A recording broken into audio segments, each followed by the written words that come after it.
So in this video, man, we're going to continue to explore reasons why NASA hasn't really returned to the moon.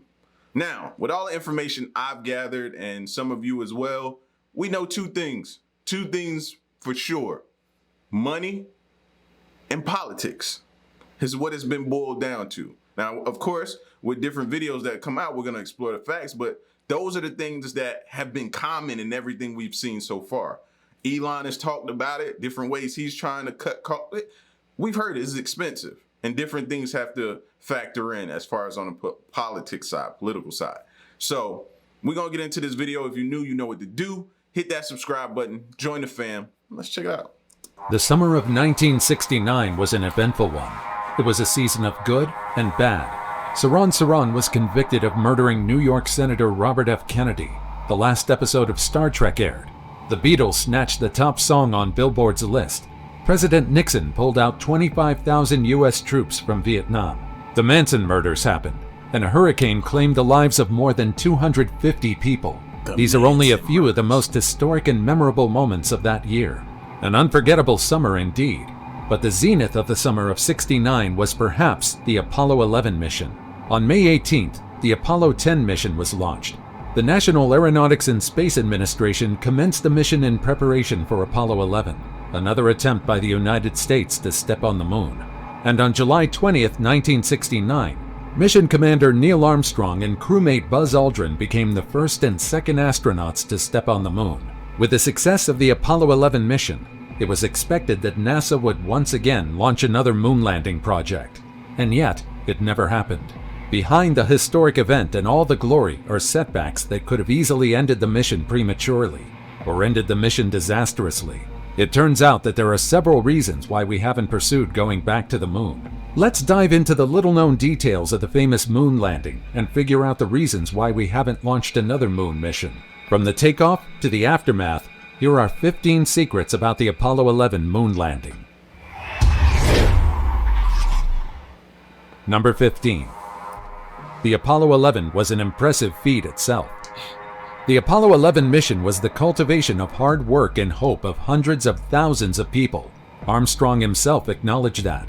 To this day, the spacecraft that took part in the mission remained to be the greatest engineering feat in the history of mankind. In the 20th century, engineers started to plan and construct a ship that could break through our planet's atmosphere, reach the moon, and return back to our planet.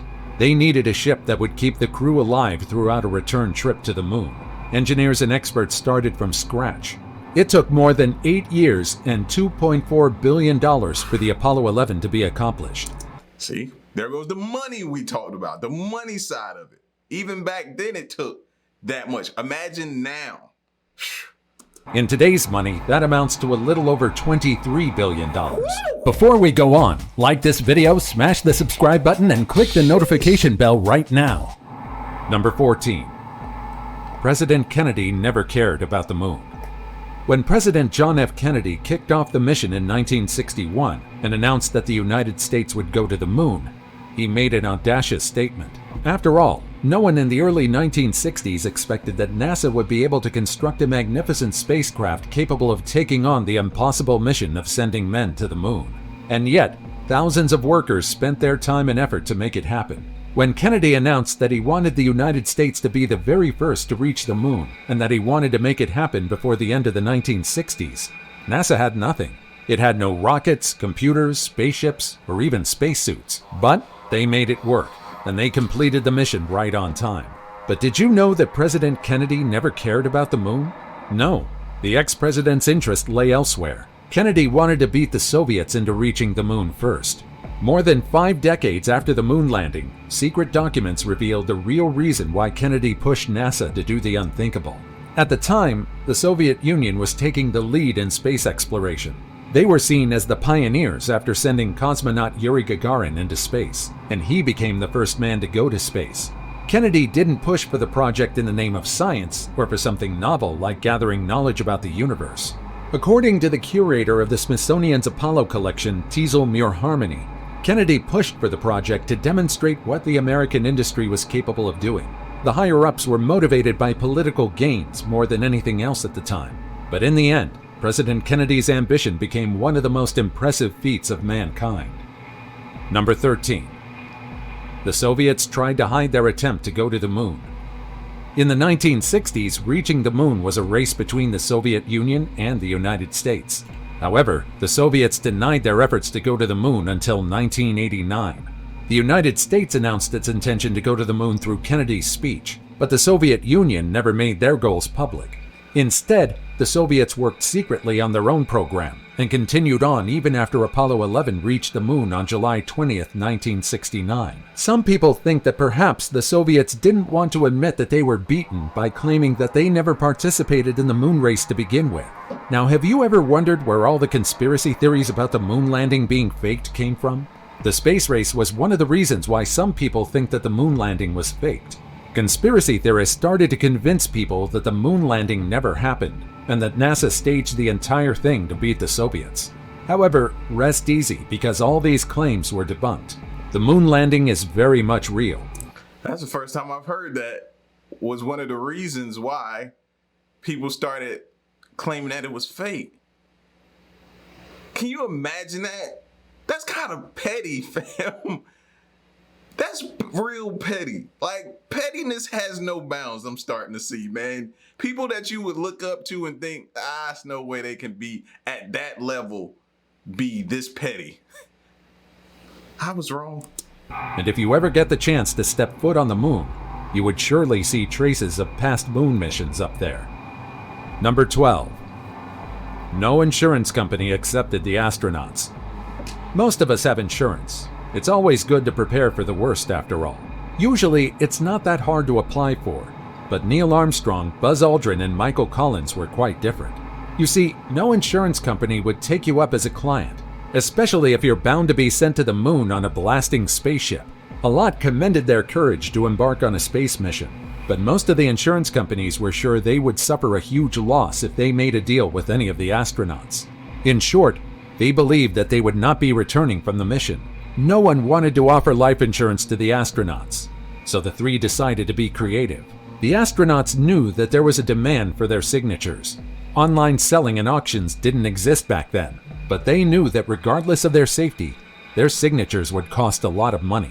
A month before Apollo 11 was set to be commenced, the three astronauts were quarantined, and they spent their time signing hundreds of covers. It was their own way of life insurance. Their postmarked autographs were supposed to be sold by their families should something happen to them in space. In the end, the Apollo 11 mission was a success. The three astronauts came home safely, and the autographs they left behind still gave enough funds to their family. Now, you hear that term, they came home safely. Where I want to speak up and say is, I've heard or seen in videos where they said you're never really the same once you go to space. Your body is different. Things change about you that only happens while you're in space, and you're never really the same. Like, never really the same.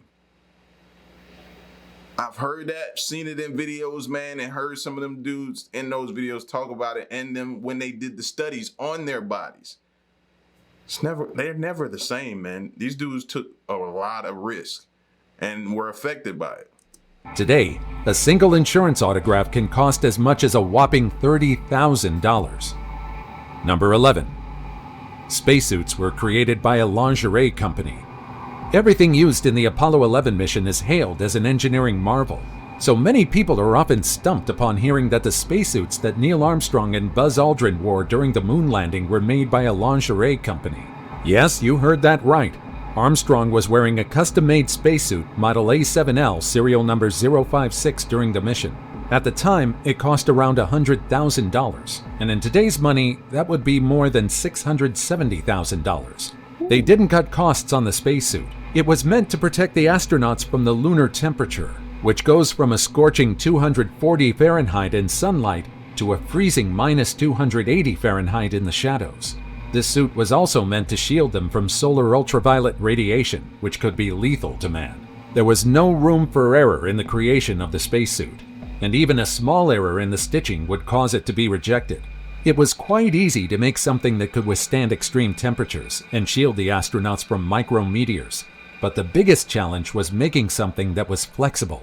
The spacesuit makers were tasked to create a durable suit but that could still give the astronauts flexibility and nimbleness. The astronauts needed to climb, bend, twist, and move their arms comfortably while on the moon. The International Latex Corporation in Dover, Delaware was the suit's creator, but the one that figured out how to solve the problem of flexibility was Playtex, a famous maker of bras and girdles in the 50s and 60s. Who knew that creators of female undergarments would solve the dilemma of a flexible spacesuit?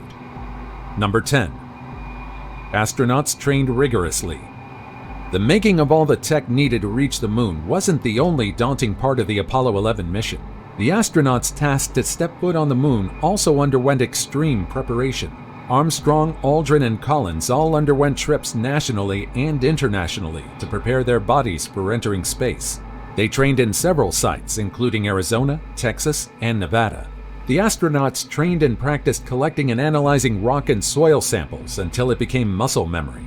They dug trenches, drove core tubes into the soil, and did other training to make sure they would be able to collect samples properly. However, the most challenging thing was to undergo the G-force training.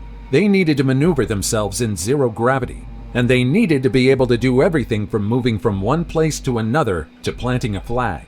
Astronauts were suspended sideways, and they were tasked to walk along a wall to imitate the lower gravitational pull of the moon. Number 9. The Saturn V rocket almost exploded. Saturn V is a retired American super heavy-lift launch vehicle created by NASA. It was the one that launched Apollo 11 during its takeoff. However, NASA officials feared that it would blow up the spectators around the area because of an incident in 1968. At the time, Apollo 6 was launched as a test flight, and the massive rocket almost broke apart. In 1965, two engineers claimed that if an explosion ever occurred, it would create a massive fireball that was about 1,400 feet wide, with temperatures of up to 2,500 degrees Fahrenheit. A lot of people gathered around the rocket in the Apollo 11 liftoff, but NASA still decided to take a few precautions. Most of the VIP guests were sealed 3.5 miles away from the pad during the liftoff, just in case something happened. Fortunately, Saturn V stayed strong, and none of the spectators around the perimeter were harmed. To this day, But I know their heart was beating and racing fast.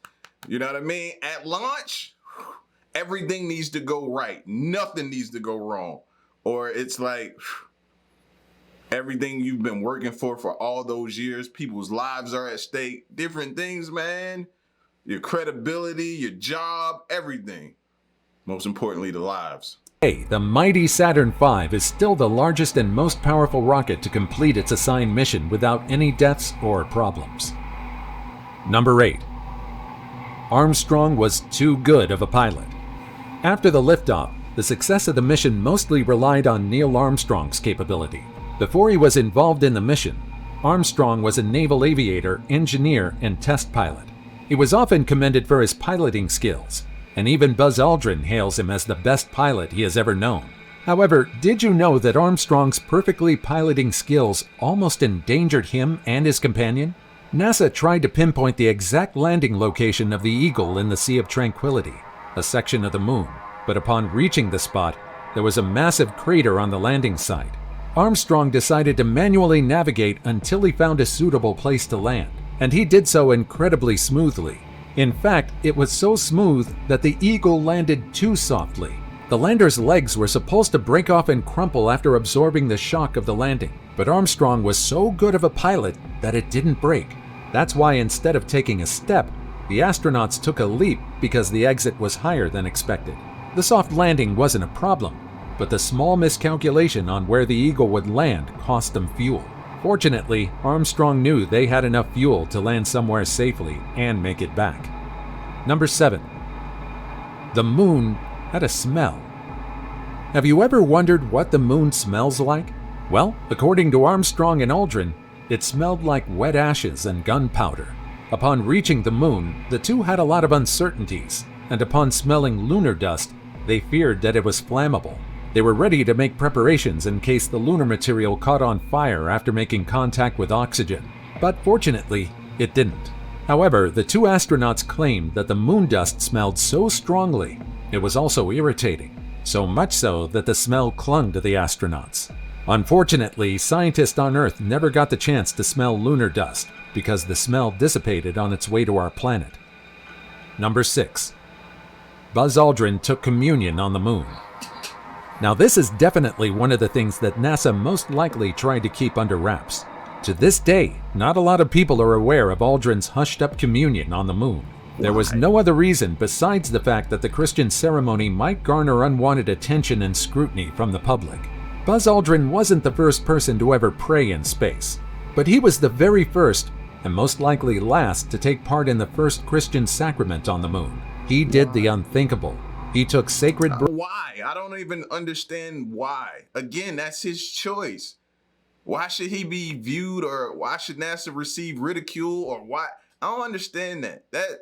I don't get it. I don't get that.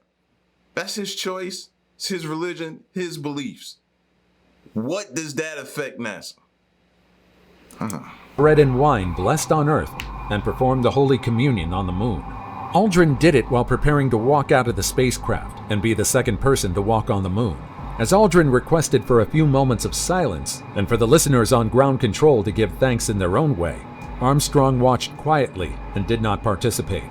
NASA kept the entire thing mostly a secret in fear that it would cause the same incident as what happened on the Apollo 8 mission, when NASA was sued after astronauts read a passage from the book of Genesis. In time, it seems like many began to respect Aldrin's decision. At the end of the day, we're all living on the same Earth, looking at the same moon, and blessed by the same sun. No matter what you believe in, it doesn't change the fact that we're all humans. And the fact that they are able to be, that blows my mind. That just completely blows my mind. Now I get it to why they wanted to keep it under wraps. You don't want to continuously get sued, so I get that. But at the same, why would somebody even, man, that's rough, man. Number 5. The iconic line of Armstrong might have been a misquote. As a part of a historic event, the first thing that Neil Armstrong uttered on top of lunar soil became one of the most iconic lines in history. That's one small step for man, one giant leap for mankind. Armstrong claimed as he made the first step on the moon. At least, that was what watchers on Earth heard. According to Armstrong, he said something a bit different. Instead of the famous quote, he said, "That's one small step for a man." It's a tiny misquote, and it's not that big of a deal. But it's true that there is a misquote. It's just that the footage people saw didn't clearly pick up the exact words that Armstrong said on the moon. It doesn't really matter what he said, but Armstrong wanted to make sure that he got his grammar right by including the indefinite article.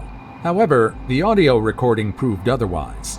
After a while, even Armstrong himself started to doubt what he actually said. Fortunately, in 2006, a computer programmer named Peter Shanford analyzed the recording. He found out that there was a brief and unintelligible sound between the words "for" and "man." So I guess in the end, Neil Armstrong said the statement correctly. And now it's time for today's topic. This is why NASA never returned to the moon. Years after the Apollo 11 mission, UFOologists and conspiracy theorists on the internet claimed that NASA took more from the moon than just lunar dust and space rocks.